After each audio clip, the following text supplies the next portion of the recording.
ओम शांति। 15 मार्च 1981। मुरली का सार है।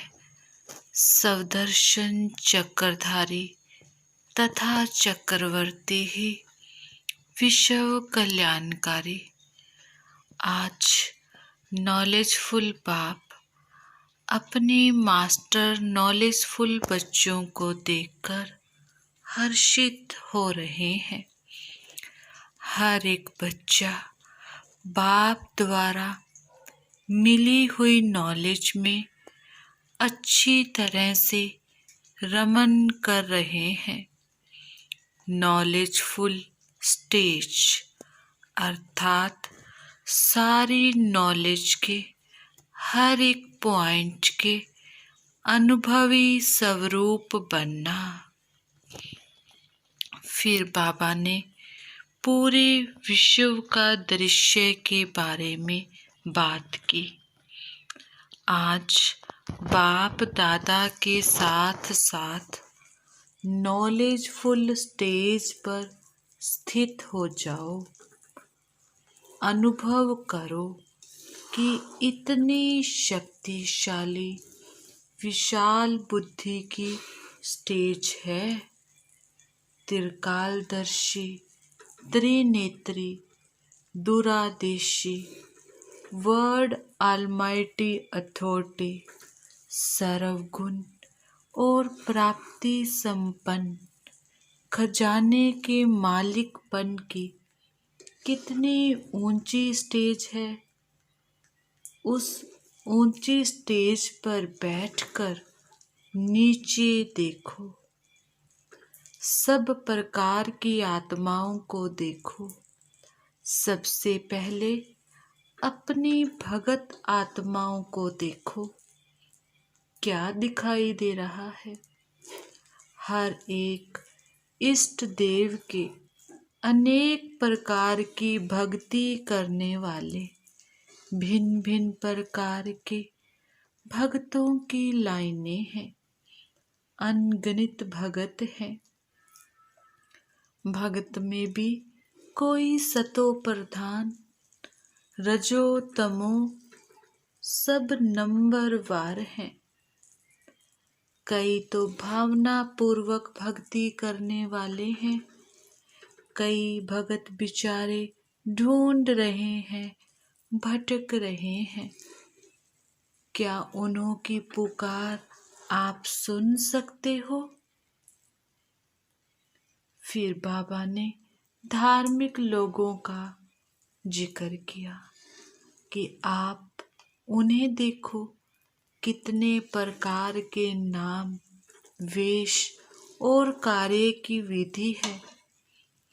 कितने वैरायटी प्रकार के आकर्षण करने वाले साधन अपनाए हुए हैं। ये भी बड़ी अच्छी रौनक की धर्म की बड़ी बाजार लगी हुई है। कोई तो खूब खा पी रहा है। कोई खाना छोड़ के तपस्या कर रहा है। एक की विधि है कि खाओ पियो मौज करो। दूसरे की विधि है कि सबका त्याग करो। वंडरफुल दृश्य है ना। कोई लाल है, कोई पीला है। तो बाबा पूछ रहे हैं, हे मास्टर नॉलेजफुल, इनको देखकर क्या संकल्प आता है? विश्व के उद्धार मूर्तों को इन आत्माओं के भी उद्धार का संकल्प उत्पन्न होता है या सिर्फ स्वयं के उद्धार में ही बिजी हो, अपने अपने सेवा केंद्रों में बिजी हो? सर्व आत्माओं के पिता के बच्चे हो तो सर्व आत्माएं आपके भाई हैं। तो ऊंची स्टेज पर स्थित होकर ये विशाल कार्य दिखाई देता है। फिर बाबा ने कहा कि तीसरी तरफ भी देखो। वर्तमान संगम समय पर और साथ साथ भविष्य में भी आपके राज्य में सहयोग देने वाली वैज्ञानिक आत्माएं भी कितनी मेहनत कर रही हैं, नई नई इन्वेंशन निकाल रहे हैं। कितनी मेहनत है, कितना दिमाग है। मेहनत खुद करते हैं और प्रारब्ध आपको दे देते हैं। तो इन आत्माओं को भी आप थैंक्स तो देंगे ना। विश्व कल्याणकारी इन आत्माओं के कल्याण की विधि भी संकल्प में आती है, या ये समझकर छोड़ देते हो कि ये तो नास्तिक हैं। बाबा कहते कि बच्चे नास्तिक हैं या आस्तिक हैं, फिर भी भगवान के बच्चे तो हैं ना, आपके भाई तो हैं ना। तो इन आत्माओं को भी किसी प्रकार से वर्षा तो मिलेगा। तो विश्व कल्याणकारी के रूप में इस तरफ आपके कल्याण की नजर जानी चाहिए। फिर बाबा ने कहा कि अच्छा और आगे चलो। अब देखो देश और विदेश के राज्य अधिकारियों को, देखो उनका राज्य हिल रहा है या अचल है। राजनीति का क्या दृश्य नजर आता है। बाबा ने फिर एक यादगार के रूप में खेल का वर्णन किया, जो साकार बाप को भी प्रिय खेल था। कौन सा खेल? चौपड़ का खेल। अभी अभी किसी के तरफ पाँव बारा, अभी अभी हार, और हार भी ऐसी जो परिवार को पालने की भी हिम्मत नहीं। अभी अभी बेताज बादशाह और अभी अभी वोट के भिखारी। ऐसा खेल देख रहे हो ना। नाम और शान के भूखे हैं। तो ऐसी आत्माओं को भी कुछ तो अंजलि देंगे ना। रहम दिल बनकर, दाता स्वरूप बनकर, कुछ कना दाना देकर संतुष्ट तो करेंगे ना। फिर बाबा ने कहा और आगे चलो। चारों ओर की आम पब्लिक, जिसमें बहुत प्रकार की वैरायटी है। कोई क्या गीत गा रही है, कोई क्या गीत गा रही है। चारों ओर चाहिए चाहिए के गीत बज रहे हैं। तो अब ऐसे गीत गाने वालों को कौन सा गीत सुनाओगे। सर्व आत्माओं के प्रति महाज्ञानी, महादानी, महाशक्ति स्वरूप, वरदानी मूर्त, मास्टर दाता, सेकंड के दृष्टि विधाता, ऐसे कल्याण करने का श्रेष्ठ संकल्प उत्पन्न होता है। फिर बाबा पूछ रहे हैं, फुर्सत है क्या आप बच्चों को चारों तरफ देखने की। तो उसके बाद बाबा ने कहा कि ऐसे रोज विश्व का चक्कर लगाओगे तब कहेंगे मास्टर स्वदर्शन चक्रधारी।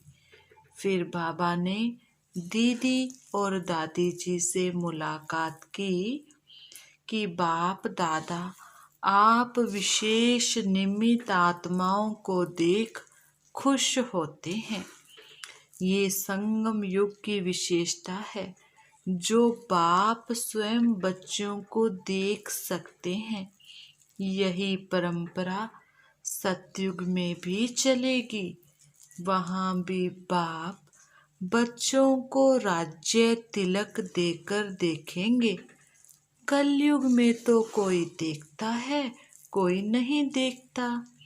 बाप दादा तो रोज देखते हैं।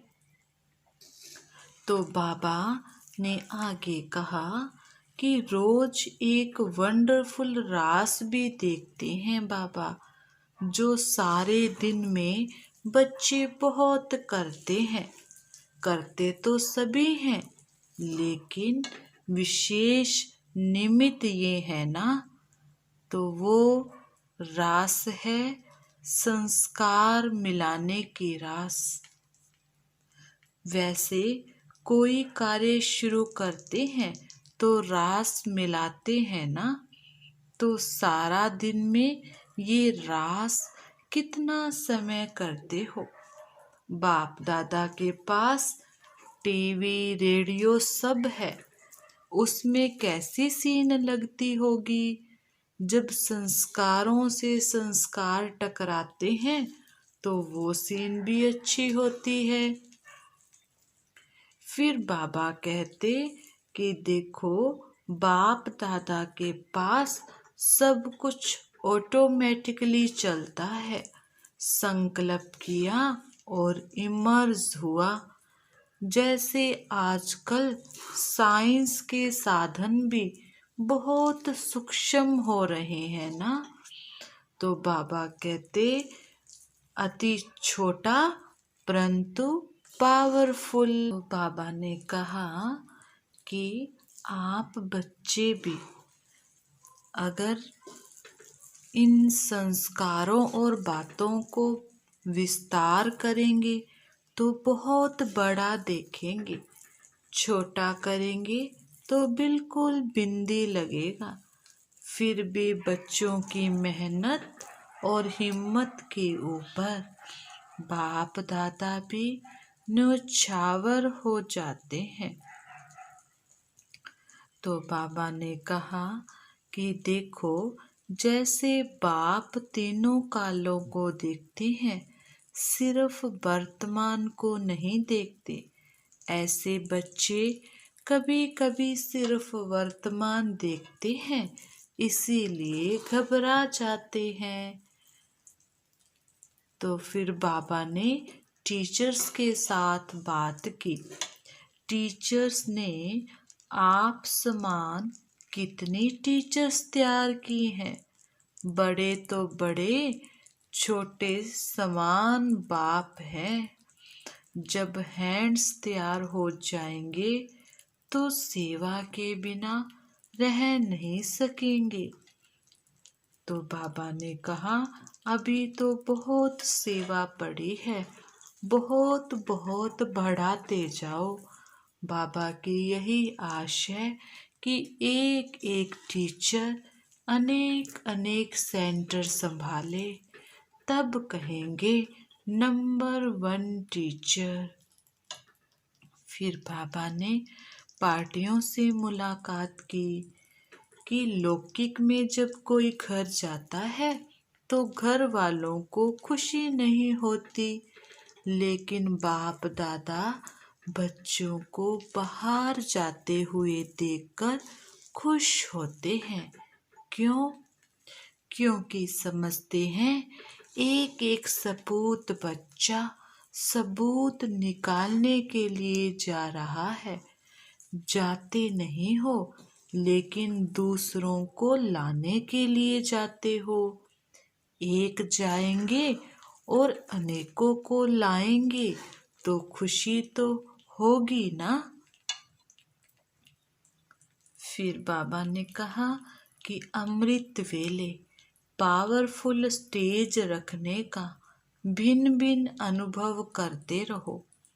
कभी नॉलेजफुल स्टेज की अनुभूति करो, कभी प्रेम स्वरूप की अनुभूति करो।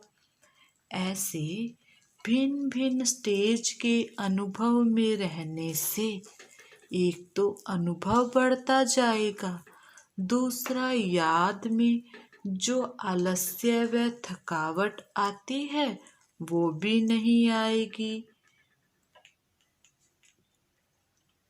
फिर बाबा ने न्यूजीलैंड वालों से बात की कि न्यूजीलैंड वालों को सदा क्या याद रहता है कि विश्व को क्या नई न्यूज़ दें।